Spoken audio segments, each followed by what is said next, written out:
अरब ने कभी भी मदीना के सामने खड़े होने की कोशिश नहीं की। इन काफिलों के आने के बाद भी कहत खत्म नहीं हुआ और इतनी एक्सट्रीम तक पहुंचा कि एक दिन एक गरीब अरब ने जब खाने के लिए एक बकरी को ज़िबा किया तो उस बकरी से बहुत कम गोश्त और सिर्फ हड्डियां ही निकली। तो इस गरीब आदमी ने गम से चीख कर बोला कि आज अगर रसूलुल्लाह सल्लल्लाहु अलैहि वसल्लम जिंदा होते तो ये दिन हमें नहीं देखना पड़ता। कहा जाता है कि जब यही गरीब शख्स इसी भूख के साथ रात को सोने लगा तो उसने ख्वाब में रसूलुल्लाह सल्लल्लाहु अलैहि वसल्लम को देखा, जिसमें आप सल्लल्लाहु अलैहि वसल्लम ने इस आदमी को ऑर्डर दिया कि उमर तक मेरा सलाम पहुंचाओ और उसे ये बताओ कि उमर तुम्हें क्या हो गया है, अकल से काम लो। ये आदमी नींद से उठकर सीधा हजरत उमर के पास मदीना पहुंचा तो हजरत उमर के गुलाम ने उसे रोक लिया और उससे पूछा कि तुम कौन हो। तो उसने कहा मुझे जाने दो, मैं रसूलुल्लाह का मैसेज लेकर आया हूं। ये सुनकर सब हैरान हो गए कि ये कैसे हो सकता है, लेकिन जैसे ही उसने हजरत उमर को अपने ख्वाब के बारे में बताया तो हजरत उमर समझ गए कि आप सल्लल्लाहु अलैहि वसल्लम मुझे नमाज इस्तिस्का के बारे में याद दिला रहे हैं। ये वो नमाज है जिसमें अल्लाह से बारिश के लिए दुआ की जाती है। तो इसी के साथ हजरत उमर ने अपने सारे गवर्नर्स को ये ऑर्डर्स भेजे कि हम सब पूरी खिलाफत राशिदा में एक ही दिन एक ही टाइम पर एक साथ खड़े होकर ये नमाज पढ़ेंगे और अल्लाह से बारिश की दुआ करेंगे। और जैसे ही अरब, शाम, इराक, फलस्तीन के सारे लोग नमाज के लिए खड़े हुए और अल्लाह से बारिश की दुआ की तो इसके कुछ ही टाइम बाद अचानक बारिश शुरू हो गई और इस तरह आहिस्ता आहिस्ता कहत की ये मुसीबत खत्म हो गई। लेकिन अब जैसे ही कहत का ये मसला खत्म हुआ तो at the same time Syria की जो बीमारी आहिस्ता आहिस्ता फैल रही थी वो इतनी स्ट्रांग हो चुकी थी कि सीरिया के हर घर में लोग इस बीमारी से मरने लगे और आहिस्ता आहिस्ता ये बीमारी सीरिया में मुसलमान आर्मी के कैंप्स तक भी पहुंची, जिससे बहुत सारे मुसलमान सोल्जर्स शहीद होने लगे।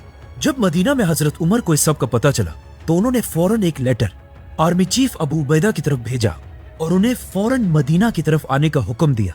इस लेटर को पढ़कर अबू उबैदा इब्न जर्राह को समझ आ गई कि हजरत उमर उन्हें इसलिए बुला रहे हैं ताकि वो बीमारी से उन्हें बचा सके। तो अबू उबैदा ने हजरत उमर को जवाब दिया कि मैं इस मुश्किल टाइम में अपने सोल्जर्स को अकेला छोड़कर यहाँ से नहीं जा सकता। अगर मुझे भी उनके साथ मरना हो तो मैं यहीं मरूंगा। अबू उबैदा का ये लेटर जब मदीना में हजरत उमर तक पहुंचा तो वो इसे पढ़कर रोने लगे। तो लोगों ने पूछा कि क्या हुआ, कहीं अबू उबैदा वफात तो नहीं हो गए। तो हजरत उमर ने कहा कि नहीं, बल्कि मुझे खदशा है कि वो फौत होने वाले हैं। और एग्जैक्टली ऐसा ही हुआ। आर्मी चीफ अबू उबैदा के साथ साथ मुसलमानों की फौज के 25,000 सोल्जर्स इस बीमारी से शहीद हो गए। इन 25,000 में बहुत सारे सोल्जर्स वो थे जिन्होंने यरमूक जैसी अजीम जंग जीती थी और इन्हीं सोल्जर्स ने पहली बार इस्लाम को पूरी दुनिया में फैलाने की शुरुआत की थी। इन 25,000 सोल्जर्स का शहीद होना उस वक्त इस्लामिक एम्पायर के लिए एक बहुत बड़ा धचका था। आर्मी चीफ अबू उबैदा ने अपनी वफात से पहले मुसलमानों का नया आर्मी चीफ माज बिन जबल रज़ियल्लाहु तआला अन्हु को नॉमिनेट किया था, जिसके बाद वो आर्मी चीफ तो बन गए, लेकिन कुछ ही अरसे बाद वो भी इस बीमारी से फौत हो गए और उनके साथ सीरिया के बहुत सारे गवर्नर्स भी शहीद हुए, जिनमें से एक यजीद बिन अबी सुफियान भी थे जो मुआविया बिन अबी सुफियान के भाई थे। तो अब इन सारे जनरल्स और गवर्नर्स के शहीद होने के बाद हजरत उमर ने इन इलाकों के लिए नए लीडर्स चूज किए, जिससे यंग मुसलमानों को चांस मिला कि वो सामने आकर लीडर्स बन सके। तो हजरत उमर ने सीरिया में मुसलमानों का नया आर्मी चीफ अमर बिन आस को बनाया और बाकी सिटीज के लिए गवर्नर्स भेजे, जिनमें से एक गवर्नर का नाम था मुआविया बिन अबी सुफियान, क्योंकि हजरत मुआविया के भाई यजीद बिन अबी सुफियान भी पहले एक गवर्नर थे।